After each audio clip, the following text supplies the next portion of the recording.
Hello, everyone. My name is Hassan Ali, and I'm joined by Sharon Kumar. And behind the camera, like always, is Rupesh Atmuri. In our series of World Cup squad reviews, today we focus on the mighty Australians. We will look at their strengths and weaknesses and what areas could be a potential threat to them. As they have just finished a 3-0 series against Pakistan, in which they were no match on spinning tracks, will this squad have what it takes to challenge for the title?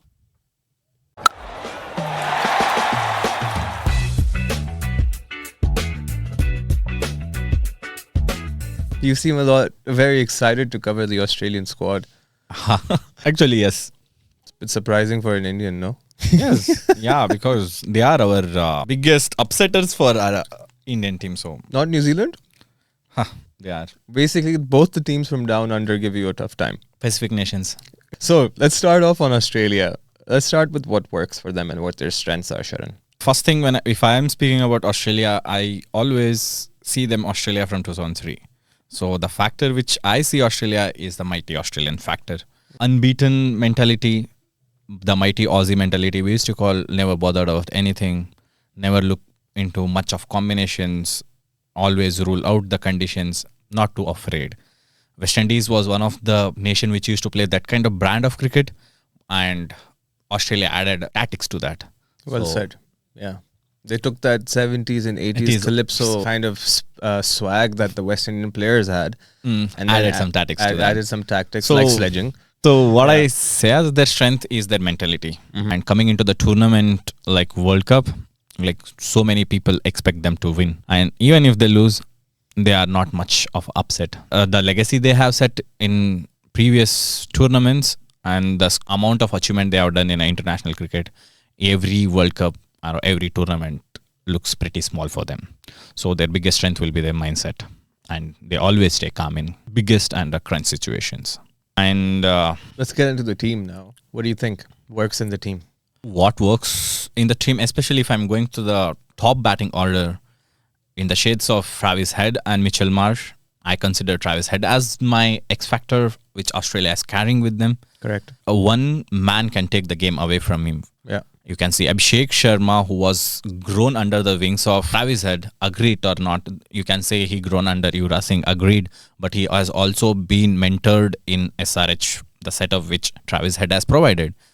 Though Yuvraj Singh has provided him the way it needs to be played, Travis Head was the one who was guiding him on the pitch. So when you spend a lot of time on pitch training, that kind of mentality injects into your body. So now I'm speaking about Head. What if he can mentor and his product is playing at that kind of level? Just assume what kind of demon the Travis Head can be.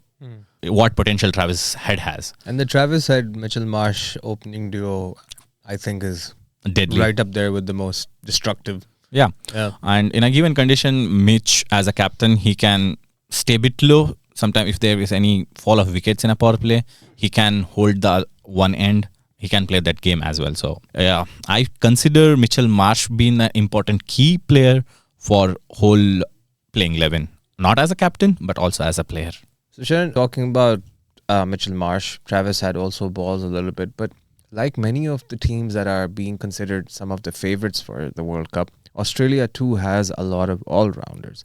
Do you consider that to be a strength? Yes. One of the strengths which Australia has, but we missed Cummins. Yeah. We're gonna miss the leadership as well as his bowling.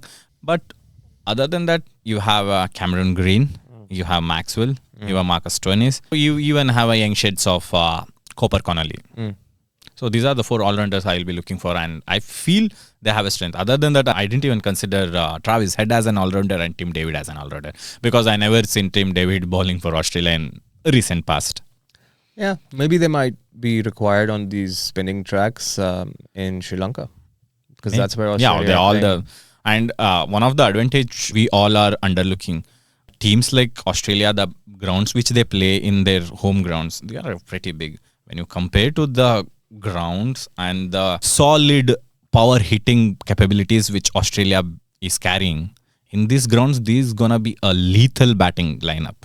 So one of their strength is lethal batting lineup with a small ground combination. So we should expect a lot of six hitting. Yes. But Sharon, I think this is a good now point to move towards the weaknesses. Yes. As a Pakistani supporter, I closely watched the Pakistan-Australia series.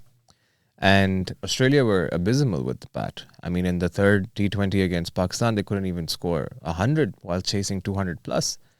And they struggled against spin. Mohammad Nawaz getting 5 wickets. Saim Ayub being prolific with the ball as well as the bat. Usman Tariq comes in. He also bothers them a lot. So I'm just trying to figure out that, like, yes, they have a lot of six hitters. Yes, they have a lot of batting depth. Yes, they have all-rounders. But how will this side fare in the T20 World Cup when their weaknesses against spin are known to most and have been badly exposed in the last few weeks against Pakistan? Yeah, you made a great point, actually. We have seen Australia struggling against spin even in 2023 World Cup. Okay. If Maxwell had not pulled that Undertaker innings against Afghanistan, Australia wouldn't have won 23 World Cup. So this is been an issue, and now you are playing in a subcontinent.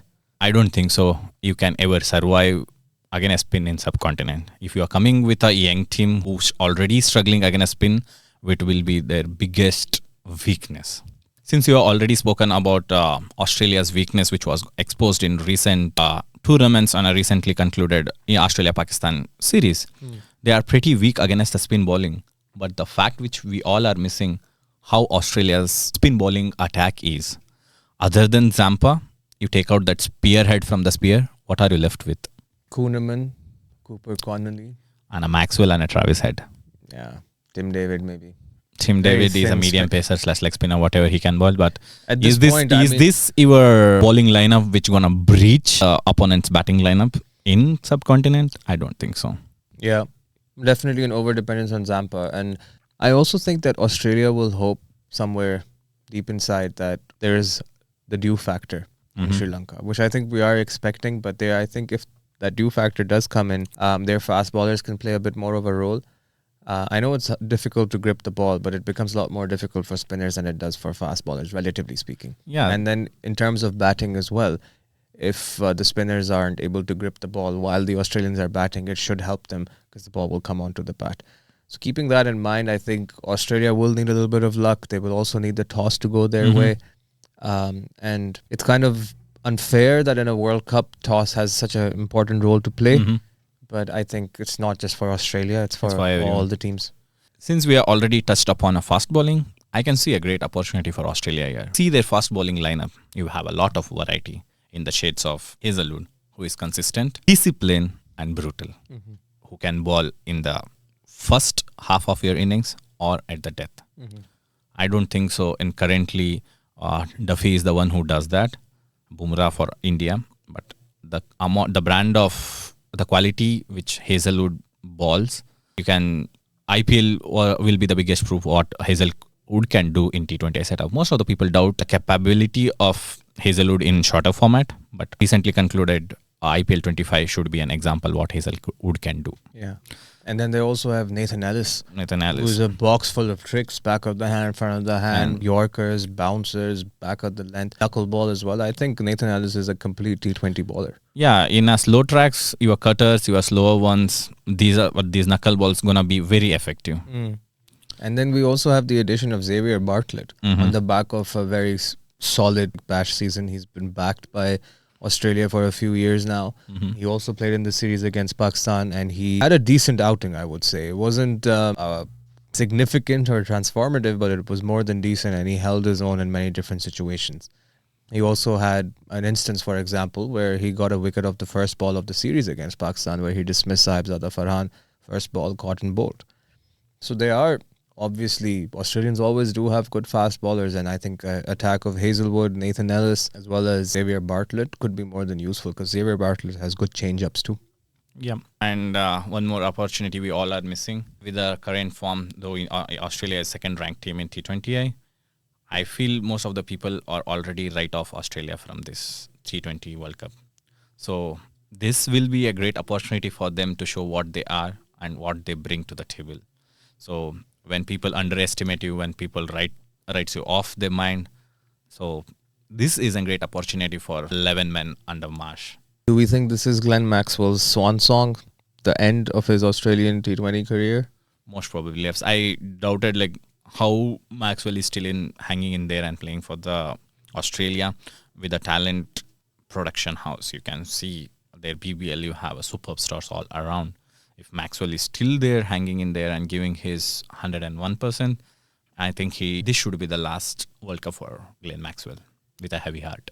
Being said that they have a variety of options in their bowling lineup, the one of the threat I can see in this Australian lineup is what if Josh Hazlewood, who is coming from an injury, though he was fit for his Ashes in a mid-series, but Australia didn't take a chance. What if Hazlewood caught up with an injury or a niggle and not able to bowl in one of the major matches?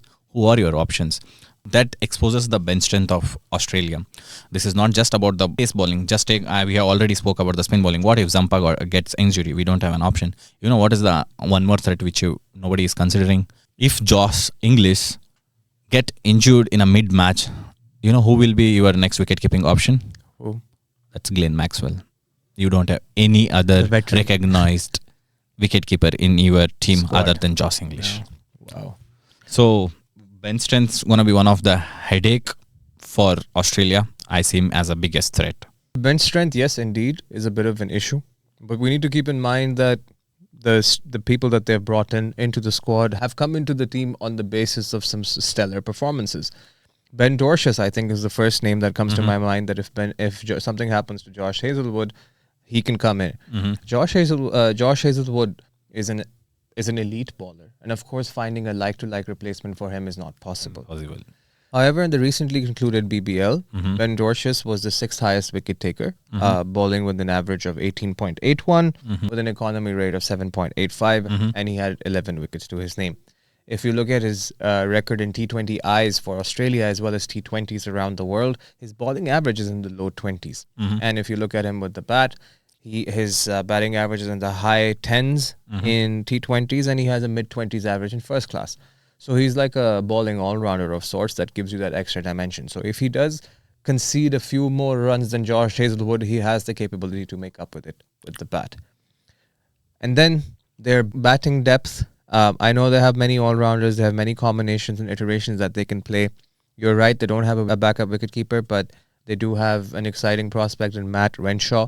Matt Renshaw scored 324 runs at a strike rate of, if I'm not mistaken, 154, which included a century. And I think on the back of that, as well as being with the Australian setup in and out of the squad across the 3 formats for the last 2 years, I would say, he has finally gotten a chance in the side. It's his turn to maybe get a shot at making a name for himself. He struggled in the series against Pakistan. He did pull off a spectacular catch when Saim Ayub was batting on the boundary. But apart from that, you're right. As I'm talking about this, I also do get a sense of this. I also get an idea that there are some things that are lacking in this Australian squad. And yes, this bench strength coming into the World Cup on the back of some decent performances in the BBL, but the conditions differ and the challenges remain quite steep for Australia. And if Glenn McGraw's recent prediction is to go by anything, he predicted his top 4 for this World Cup. The semi-finalists in Australia were not in them. So I don't think there's a lot of confidence going around, but as you said at the beginning of this video, that's exactly what Australia could take advantage of and use it as a strength. Rightly mentioned, Hassan, with the challenges which Australia going to face, it will be a challenging tournament for Australia, and I'm much excited to see mighty Aussies with these challenges playing in this World Cup. Yeah, let's see how they fare. On that note, Sharon, what is your best 11 for Australia going into this World Cup? As we know that opener is going to be Travis Head and captain Mitchell Marsh. So that's their strength, and that's an X-factor player who's playing at the top.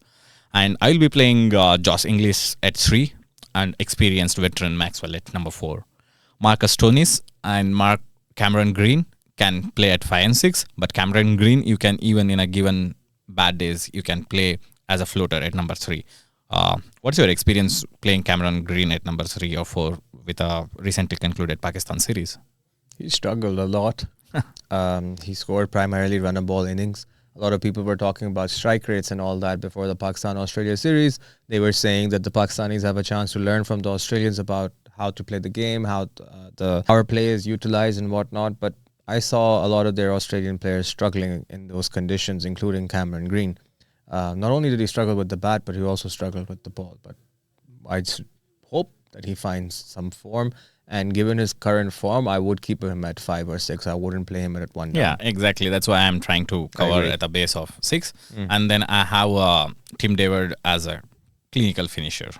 But only concern is he's coming from his recent injury, which was happened in the hamstring injury, which taken place in BBL. He will be my number 7. And going to the pace bowling attack, my pace bowling attack will be led by Hazlewood, supported by Nathan Ellis, 2 right-hand bowlers. Then in spin department, I will be expecting Adam Zampa to take a senior leadership role, who will be supported by a left-hand spinner, fellow countryman, Matthew Kuhneman. Sharon, I think I agree with that 11. Where Cameron Green plays remains a bit of a debate. Marcus Stoinis, Maxwell, these guys are floaters. Tim David, they can really bat in different positions depending on the situation. And Sharon, on that note, I would like to bring this Australian squad review video to an end. My name is Hassan Ali. I was joined by Sharon Kumar, and behind the camera, like always, is Rupesh Atmuri. We'll speak to you some other day, some other time, and please stay tuned because we'll be releasing more squad reviews for the T20 World Cup. Thank you, take care, and bye-bye. We will be bringing up a lot of content for this World Cup. Please do follow, subscribe. See you again.